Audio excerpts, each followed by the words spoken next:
दोस्तों, साल 2026 का पहला चंद्र ग्रहण 3 मार्च 2026 दिन मंगलवार को लगने जा रहा है। ये सूर्य ग्रहण साल 2026 का सबसे लंबा और भयंकर चंद्र ग्रहण होगा, जिसे भारत में भी साफ साफ रूप से देखा जा सकेगा। लेकिन ये चंद्र ग्रहण भारत में कितने बजे लगेगा और इसका सूतक काल का सही समय क्या होगा, साथ ही ये चंद्र ग्रहण कब समाप्त होगा, सारी जानकारी आज की इस वीडियो में आप सभी के साथ शेयर करूंगी। साथ ही आज की इस वीडियो में हम सभी जानेंगे कि ये चंद्र ग्रहण के दौरान हमें क्या करना चाहिए और क्या नहीं करना चाहिए, क्योंकि ये चंद्र ग्रहण फाल्गुन पूर्णिमा होली के दिन लगने जा रहा है और इसके ठीक 15 दिन के पहले ही हम सभी ने सूर्य ग्रहण को झेला, जो कि 17 फरवरी 2026 को लगा था। और 15 दिन के अंतराल में साल में पड़ने वाले दो बड़े ग्रहणों के बीच में हमारे जीवन पर इसका क्या प्रभाव पड़ेगा और इससे हमें कैसे बचना है, क्योंकि इसका प्रभाव केवल हमारी कुंडली पर ही नहीं बल्कि हमारी किस्मत पर भी इसका गहन प्रभाव पड़ने वाला है।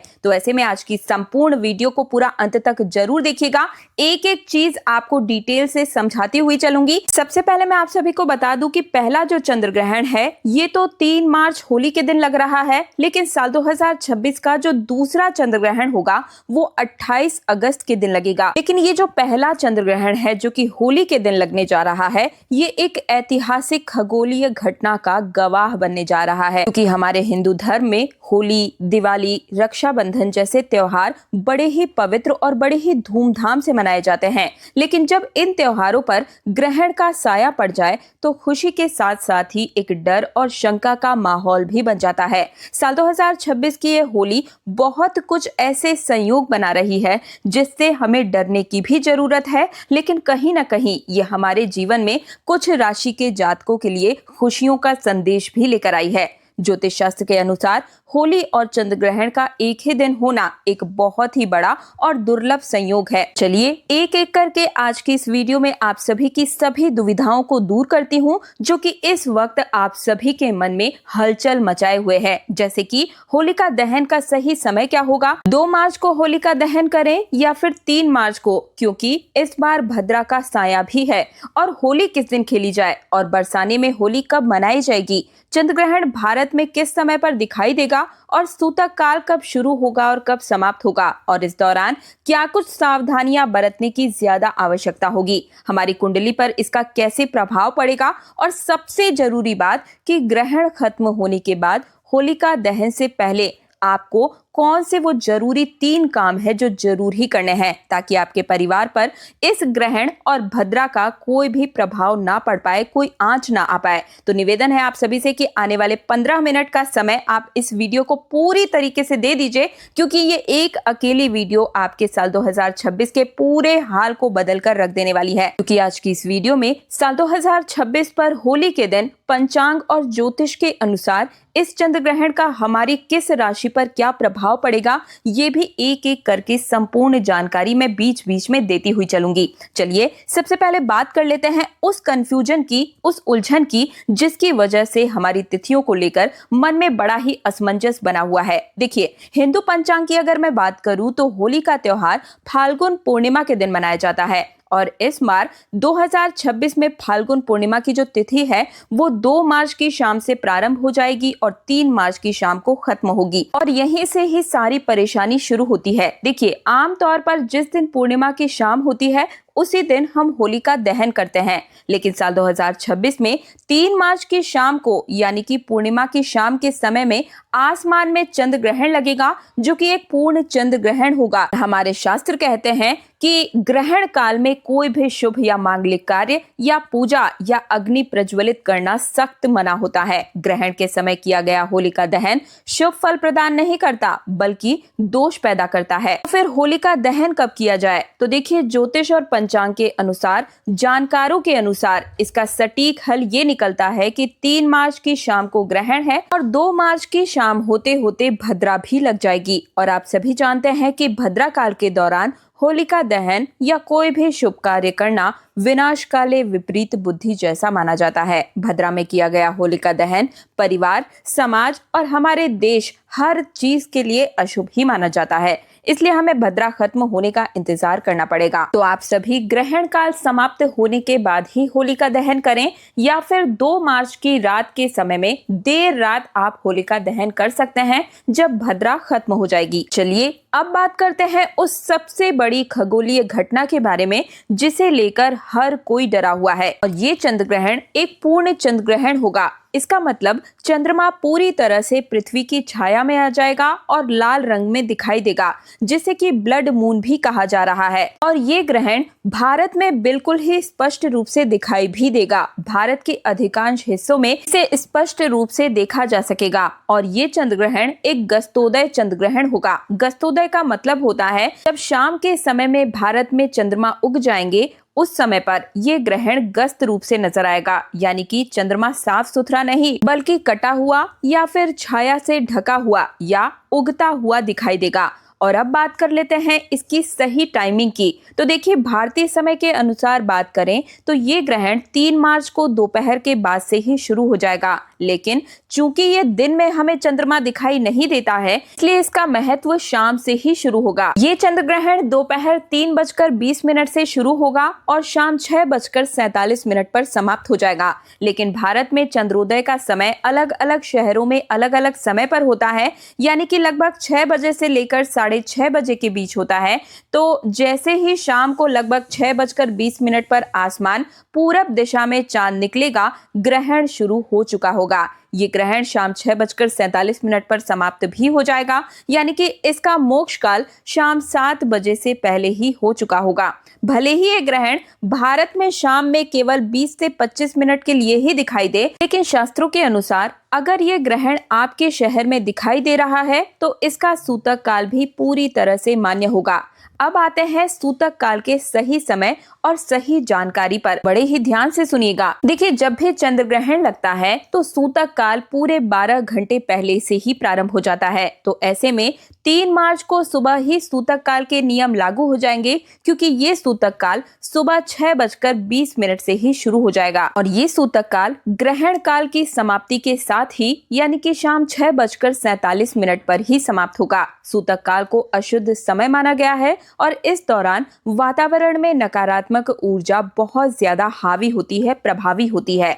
तो इस दौरान हमें बहुत कुछ ऐसे कार्य हैं जिन्हें करने से बचना चाहिए। तो वीडियो को पूरा जरूर देख लीजिएगा और इस वीडियो को सेव भी कर लीजिए, ताकि चंद्र ग्रहण के दौरान आप फिर से इस वीडियो को देख सकें। और इस वीडियो को हर जरूरतमंद गर्भवती महिला, बच्चे, बूढ़े जिनके भी घर में हैं, उन्हें तो इस वीडियो को जरूर ही शेयर कर दीजिएगा, ये मेरा निवेदन है। और अगर आप इस चंद्र ग्रहण का आपकी अपनी राशि पर क्या प्रभाव पड़ेगा ये जानना चाहते हैं तो कमेंट सेक्शन में आप सभी मुझे अपना नाम, डेट ऑफ बर्थ और स्थान लिख दीजिए। इससे आपकी राशि के अनुकूल जो उपाय बनता पड़ेगा वो मैं आपको रिप्लाई के माध्यम से ही बता दूंगी। और अगर आपको मेरी मेहनत पसंद आ रही है, मेरी आवाज को पहली बार सुन रहे हैं, तो वीडियो को लाइक करके चैनल तीज त्योहार और धर्म को सब्सक्राइब करके पास वाले बेल आइकन को प्रेस करके रखिएगा, ताकि तीज त्योहार और शुभ मुहूर्त से जुड़ी हुई संपूर्ण जानकारियां, पूजा मुहूर्त और जड़ी बूटी से जुड़ी हुई संपूर्ण वीडियोस आप सभी को हर रोज मिल सके। तो देखिए, सबसे पहली बात, इस दौरान पूजा पाठ करना बिल्कुल ही वर्जित होता है। जब भी ग्रहण लगता है तो देखिए 3 मार्च की सुबह लगभग 6:20 से पहले ही आप सभी अपने घर में पूजा पाठ इत्यादि निपटा लीजिए और इसके बाद घर के मंदिर के जो कपाट हैं उन्हें बंद कर लीजिएगा या फिर पर्दा डाल दीजिएगा। भगवान की मूर्तियों को स्पर्श करना पूरी तरीके से इस दौरान वर्जित होता है। दूसरा, खाने पीने की सभी वस्तुओं में सूतक काल लगने से पहले ही, यानी कि सुबह 6 बजे के आसपास ही आप सभी, जैसे कि दूध, दही, पानी का मटका हो गया,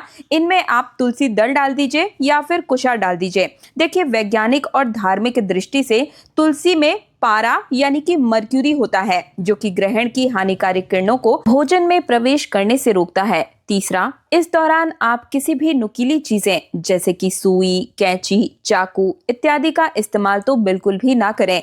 सिलाई, बुनाई या कढ़ाई भी ना करें। बस मन ही मन में भगवान के मंत्रों का जाप करते रहें या फिर कोई धार्मिक पुस्तक पढ़ें। और जो भी गर्भवती महिलाएं हैं वे पूरे तरीके से अपने आप को कमरे में बंद कर लें, ताकि कहीं से भी रोशनी ना पड़ सके और कोशिश करें कि ग्रहण काल के दौरान पूरा परिवार ही घर के हर एक सदस्य को घर के अंदर ही रहना चाहिए, घर से बाहर ना निकले, क्योंकि इस दौरान एक्सीडेंट होने के जो चांसेस हैं वो भी ज्यादा बढ़ जाते हैं। और गर्भवती महिलाओं को तो इस दौरान ना तो झुकना चाहिए और ना ही काट पीट कर कोई भी काम करना चाहिए। इस दौरान हो सके तो अपने पेट पर लाल गेरू का लेप लगा लें या फिर लाल चंदन का भी आप लेप लगा सकते हैं।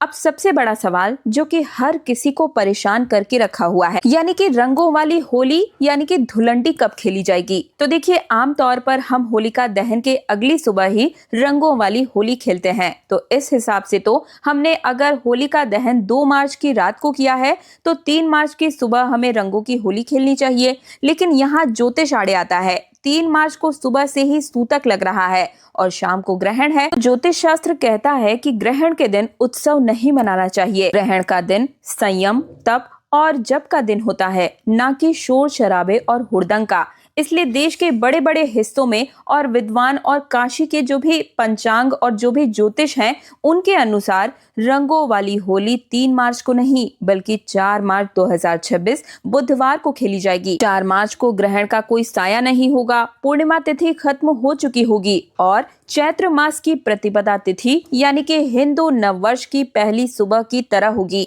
वातावरण पूरी तरीके से शुद्ध और सकारात्मक हो चुका होगा। इसलिए 4 मार्च को आप सभी जी भर कर रंगों वाली होली खेल सकते हैं, गुलाल उड़ा सकते हैं। होली में मिलन समारोह बड़े ही प्रेम और धूमधाम से मना सकते हैं। इस दिन पूरी तरह से शुभ योग बन रहे हैं। और अब बात कर लेते हैं कि ये चंद्र ग्रहण भारत में कहां कहां पर दिखाई देगा। तो देखिए, भारत में कोलकाता, ईटानगर, आइजोल, गुवाहाटी, असम, मणिपुर में ये नज़ारा बहुत ही अच्छे तरीके से देखा जा सकेगा। और इसके अलावा दिल्ली, मुंबई, बेंगलुरु, चेन्नई और देहरादून में शाम के समय में चंद्रमा उदय होने के साथ ही ये आंशिक रूप से देखा जा सकेगा। और ज्योतिष की दृष्टि से ये ग्रहण सिंह राशि और पूर्वा फागुनी नक्षत्र में लगेगा। इसका मतलब ये है कि जिन लोगों की सिंह राशि है उन्हें इस दिन थोड़ा ज्यादा संभल कर रहने की आवश्यकता है। आपको मानसिक तनाव, बेचैनी या छोटी मोटी चोट इत्यादि लग सकती है, तो थोड़ा सा सावधान और सतर्क रहिएगा। सिंह राशि के अलावा कुंभ और वृश्चिक राशि वालों को भी थोड़ा सावधानी ज्यादा बरतने की आवश्यकता है, लेकिन घबराइए नहीं, उपाय बड़ा ही सरल है। ग्रहण के दौरान आप अपने गुरु मंत्र का जाप करते रहें या फिर ओम नमः शिवाय या महामृत्युंजय मंत्र का जाप करें। और इतना भी ना हो पाए तो ओम नमः शिवाय या ओम नमो भगवते वासुदेवाय नमो नमः मंत्र का जाप भी कर सकते हैं। ग्रहण काल में किया गया मंत्र जाप सामान्य दिनों के तुलना में 100 गुना से भी ज्यादा फल प्रदान करता है। तो इस ग्रहण काल को आप सभी आपदा नहीं बल्कि अवसर माने और जितना हो सके पुण्य कमाएं और अपनी राशि पर इसका अधिक से अधिक सकारात्मक परिणाम भी पाएं। अब सबसे जरूरी बात कि ग्रहण समाप्त होने के बाद हम क्या करें। देखिए, जैसे ही ग्रहण काल समाप्त हो जाएगा तुरंत ही आपको जाकर स्नान करना है और नहाने के पानी में गंगा जल जरूर ही डाल लें, ताकि अगर इस चंद्र ग्रहण का थोड़ा भी बुरा प्रभाव आपके घर में प्रवेश किया है या आपके ऊपर आया है तो वो तुरंत ही खत्म हो जाएगा। पूरे घर में भी गंगा जल का छिड़काव जरूर करें और मंदिर के कपाट खोलकर सभी देवी देवताओं को भी स्नान करवा दें। और अगर आपने 2 मार्च की रात को होलिका दहन कर लिया है तो इस दिन आप होलिका दहन वाली जगह पर जाएं और वहां से थोड़ी सी राख ले आएं। या फिर अगर आप 3 मार्च को ग्रहण समाप्ति के बाद होलिका दहन कर रहे हैं तो फिर आप पूजा पाठ जो है होलिका दहन की तैयारियों में जुट सकते हैं। ध्यान रहे कि इस दिन हमें सफेद वस्तुओं का दान जरूर ही करना है, ताकि अगर इस चंद्र ग्रहण का कोई भी बुरा प्रभाव पड़ा है तो वो दोष हमारे पुण्य में बदल जाएगा। चंद्र ग्रहण के बाद किया गया दान हमारी सीधे कुंडली पर चंद्र दोष को समाप्त करता है। और क्योंकि ये होली का समय है तो आप सभी किसी गरीब व्यक्ति को या सफाई कर्मचारी या किसी भी ब्राह्मण को या मंदिर में सफेद वस्तुओं का दान कर सकते हैं। तो ये थी ग्रहण से जुड़ी हुई संपूर्ण जानकारी। और इस चंद्र ग्रहण का आपकी राशि के ऊपर क्या प्रभाव पड़ता है ये वीडियो ऑलरेडी हमारे चैनल पर आ चुकी है, तो चैनल में विजिट करके उस जानकारी को भी जरूर देख लीजिएगा। चैनल तीज त्योहार और धर्म को सब्सक्राइब करके पास वाले बेल आइकन को तो प्रेस करना ही है। साथ ही वीडियो को लाइक करके कमेंट सेक्शन में ओम नमः शिवाय हर हर महादेव भी जरूर ही लिख दीजिएगा। मैं दिव्या आप सभी से आज्ञा चाहूंगी। हरे रामा।